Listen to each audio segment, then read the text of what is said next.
I've been skiing my entire life. It's in my blood. My parents met on a ski slope, so naturally I was clipped into a pair of skis before I could even walk properly. By the time I was 21, a senior in college, that love for the winter adrenaline rush was still going strong. Every break, my friends and I would plan one massive trip.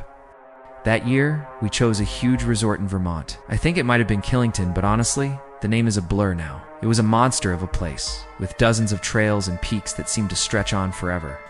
There were 4 of us: me, Ryland, Amir, and Jaden. We weren't pros, but we were good, the kind of reckless good that comes from years of pushing your limits. We were competitive, hooked on speed, and yeah, we might have had a few shots of Fireball before hitting the slopes that morning. The first day was perfect clear blue skies, fresh powder, and just the right amount of danger to make you feel alive. But it was the second day when everything went wrong. It was late afternoon, maybe an hour before the lifts were scheduled to close. We were standing at the top of a peak, catching our breath, when 2 girls skied up to us. They were absolutely stunning. I mean, movie scene stunning. One was blonde, the other a brunette, and neither of them wore helmets, just beanies that framed their faces perfectly. It felt almost surreal how beautiful they looked standing there against the freezing wind. They introduced themselves as Devin and Taylor, and right from the start, something about them felt off. They said they were bored, complaining that everyone else on the mountain was either old or too slow. They wanted to ski with people their own age, seemed plausible, but the way they looked at us was strange, too confident, to calm. Of course, Amir started flirting immediately. He always did. Ryland jumped in too, laughing and showing off his expensive custom skis. Jaden and I just exchanged a look, like, is this really happening? Then Devin pulled out this small, unmarked metal bottle and smirked at us. Fireball is child's play, she teased. Try this, Ryland. Never one to back down from a challenge. Didn't even hesitate. He grabbed it, took a huge swig, and passed it to Amir. Both of them coughed and laughed like a couple of idiots. Jaden and I were more cautious, but I didn't want to look like a coward, so when the bottle got to me, I just pretended to take a sip. The liquid smelled odd sweet, but with a chemical undertone, like alcohol mixed with something I couldn't place. We skied with them for a while after that. The girls were incredible, almost too good. Every time I tried to follow their lead, they'd vanish into the trees only to reappear somewhere completely different. It made no sense. Then Devin mentioned something that still sends a chill down my spine. Have you guys ever tried Devil's Forest Trail? She asked. We all looked at each other, confused. None of us had ever heard of it. It's a hidden glade run, she explained. They only open it when the snow's perfect. You just have to know where to find it. A hidden trail. The name Devil's Forest didn't sit right with me, but our curiosity got the better of us. Adventure was calling. It led us across the slope, down a narrow path lined with thick pine trees. It was quiet there, completely isolated from the lifts and the crowds. The slope eventually leveled out, and Devin told us to take off our skis. We've got to walk a bit, she said, so we did. The snow was deep, and the woods around us were eerily silent. There was no wind, no distant laughter, just the crunch of our boots. I started to notice something strange. There were no other ski tracks, no signs that anyone had ever been this way. Are you sure this is a real trail? Jaden asked, voicing the doubt we were all feeling. Devin turned and smiled. Of course, you'll love it. But her smile didn't reach her eyes. We finally got to a spot where the hill sloped downward again. Devin pointed ahead. That's it, she said. That's Devil's Forest. Before we started, she pulled out that metal bottle again. Tradition, she said. Everyone drinks before this run. Amir just laughed and took another big gulp. Ryland followed suit, but when it came to Jaden, he shook his head. I'm good, he said. His expression flickered. For a split second, her face twisted into pure anger before snapping back into that unsettling smile. Then she turned to me. Your turn. I pretended to drink again. She either didn't notice or didn't care. A moment later, she and Taylor clipped on their skis. Try to keep up, they said, and then shot down the slope like bullets. Amir and Rylan, laughing and shouting, followed them without a second thought. Jaden and I shared one last uneasy look before pushing off after them. The slope was incredibly steep, way more intense than any run we'd done all week. The trees closed in fast, and the snow was untouched, deep and almost too perfect. I could barely see the girls ahead. They moved like shadows, weaving through the trees with an unnatural grace. After about 2 minutes of racing downhill, the forest opened into a small clearing. Amir and Ryland were already there with the girls, laughing. For a second, everything seemed normal, and then Ryland dropped. He didn't just fall, he collapsed. He hit the snow hard, flat on his back. Amir started to say something, but halfway through his sentence, he just slumped over too. At first, I thought it was some kind of joke. But when I saw how still they were, their eyes closed and faces pale, I knew something was terribly wrong, Ryland. I yelled, stumbling out of my skis and rushing toward them. No response. They were breathing, but it was shallow. Their pupils were barely moving. Jaden spun on the girls, his voice shaking. "What the hell did you give them?" Devin and Taylor just stared at us, that same eerie calm plastered on their faces. Then Jaden's voice cracked. He gasped and dropped to his knees, then fell face first into the snow. I froze. It was happening again. And that's when the horrifying truth hit me. They'd drugged us. Whatever was in that bottle, it wasn't just alcohol. My head started spinning, the world tilting sideways. I fought to stay conscious, to stay awake. Devin tilted her head at me, frowning. "He must not have drank enough," she said, her voice cold as ice. Taylor muttered something I couldn't hear, and they both knelt down, unclipped our friend's skis, and started walking away carrying them. I tried to get up, but my body wouldn't cooperate. My legs felt like stone. I could only watch as they dragged Ryland and Amira's skis with them and disappeared into the trees. Minutes felt like an eternity. My vision was blurry, my heart pounding in my ears. Slowly, the paralysis started to fade. I forced myself to stand and stumbled after their tracks, following the twin lines in the snow. The trail led through the forest and out into a clearing near a narrow mountain road. That's where I saw it. A white van parked in the distance, its engine running. The back door slid open, and 4 big, heavy-built men in dark coats got out. The girls waved at them. Then, one of the men pointed directly at me. I didn't think. I just ran. I tore back through the woods, branches whipping my face. I slipped, crawled, and stumbled, but I didn't stop. My lungs burned, my legs screamed, but I knew if they caught me, I was done for.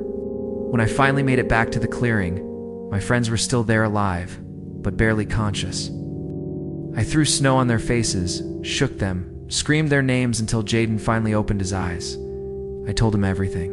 It took us nearly an hour to wake the others. By then, the forest was silent again. The girls, the van, everything was gone. We stumbled back to the main resort just as it was getting dark. The ski patrol didn't believe our story at first, not until they checked the map.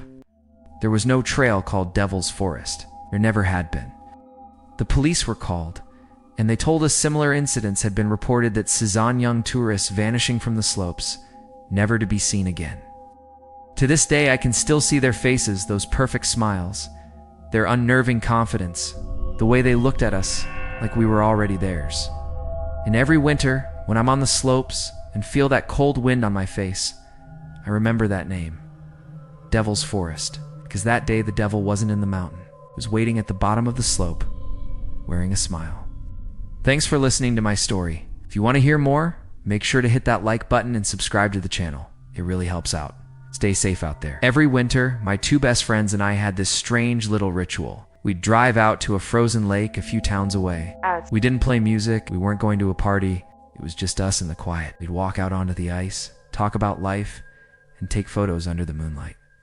This wasn't about thrill-seeking or being reckless. It was about finding that rare, peaceful silence you only get in the middle of winter.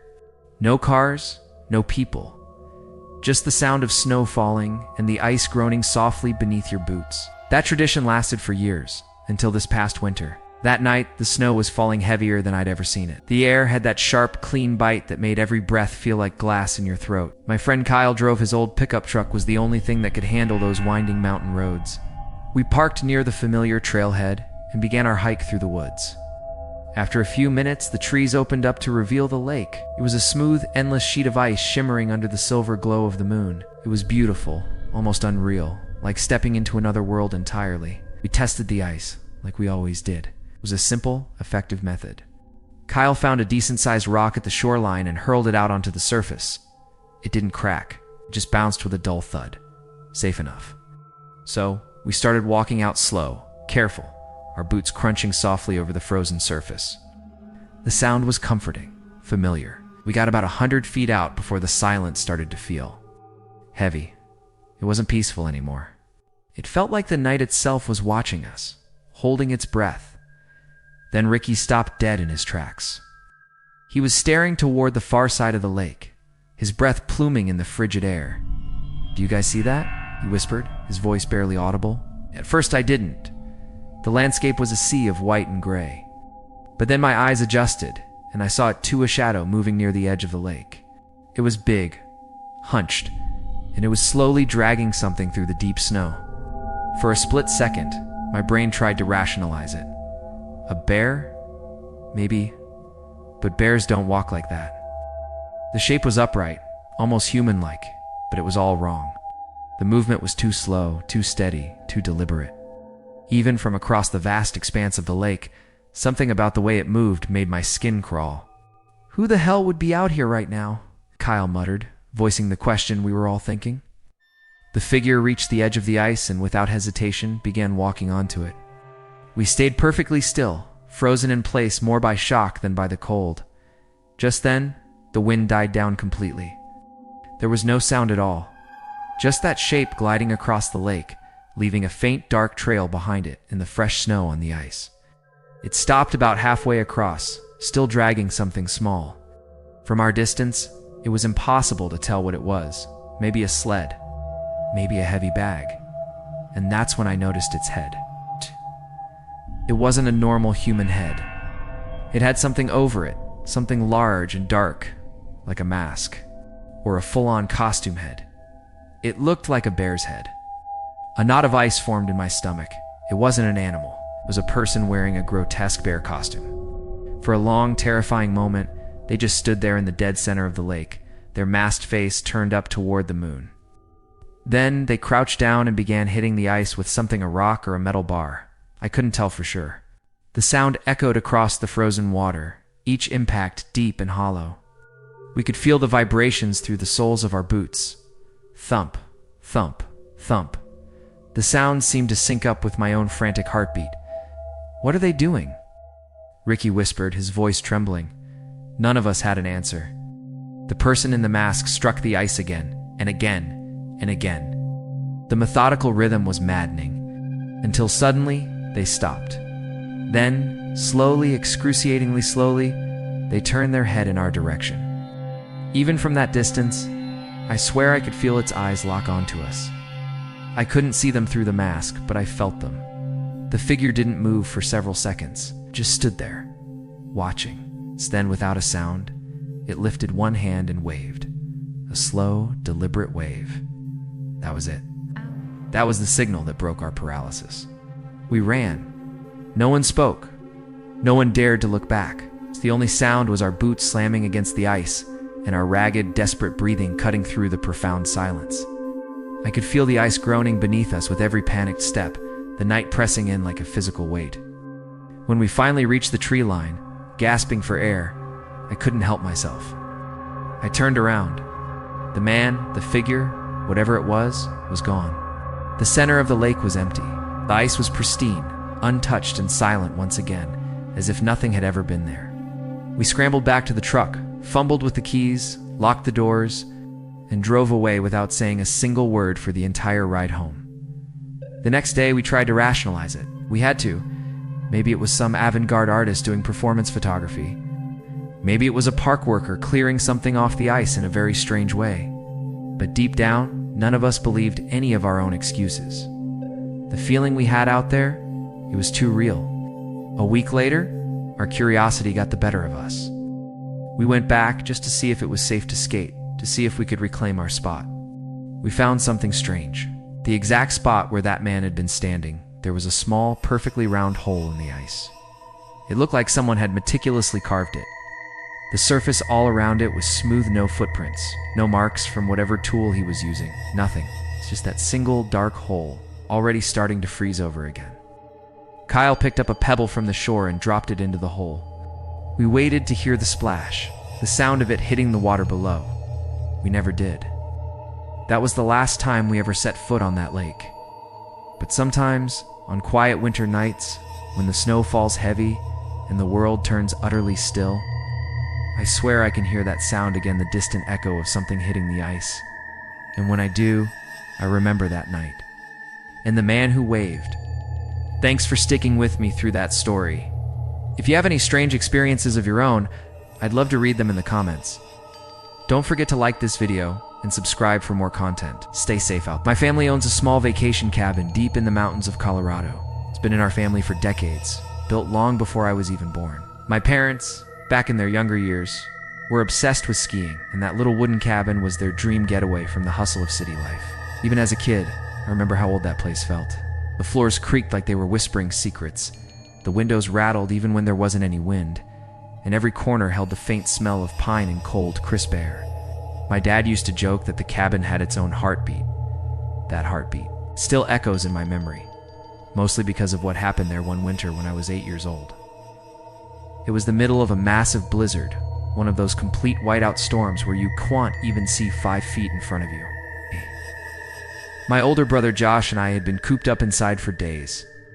We were going stir crazy, so the moment the snowfall finally slowed down, we begged our parents to let us go out and play. Against their better judgment, they agreed. But with one strict rule: stay close to the property. The land around our cabin stretched 4 acres, surrounded on all sides by thick, dense woods. Just beyond the tree line sat another property with an old house that always looked deserted. My dad once told me that the owners only came during the summer, and even then, they never stayed for more than a week. It gave the place this strange, almost eerie, abandoned feeling.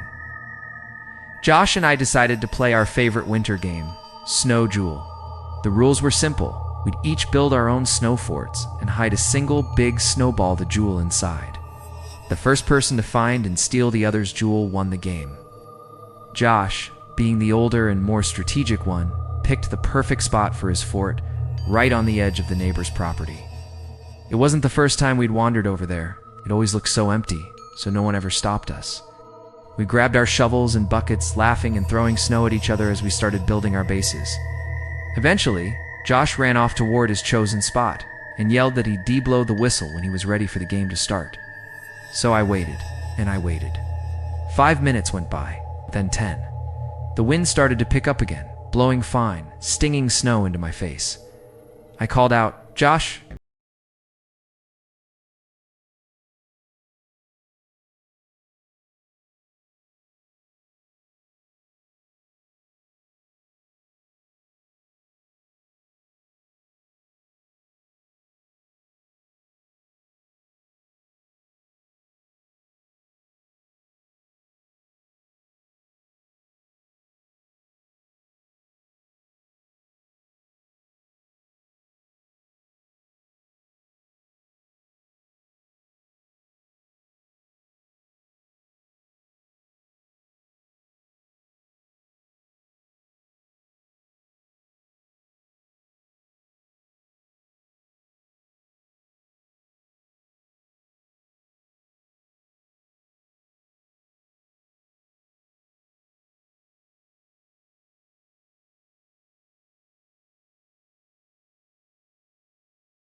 to call us in for dinner.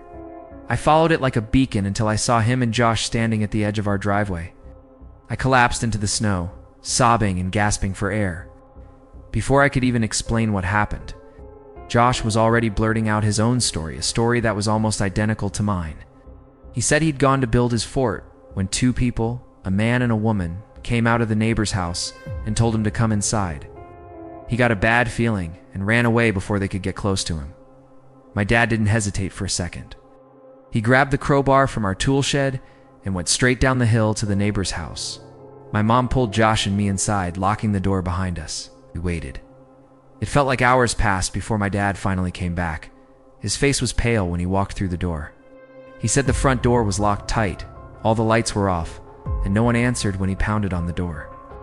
So he'd gone to another neighbor, his place the only other one nearby, and called the owners of that house. They told him something that still gives me chills to this day. No one was supposed to be there. The owners were hundreds of miles away. They hadn't visited the property since the previous summer. The police arrived later that night. They searched the house from top to bottom. The back door was unlocked, but the place was completely empty. No footprints inside. No sign of forced entry.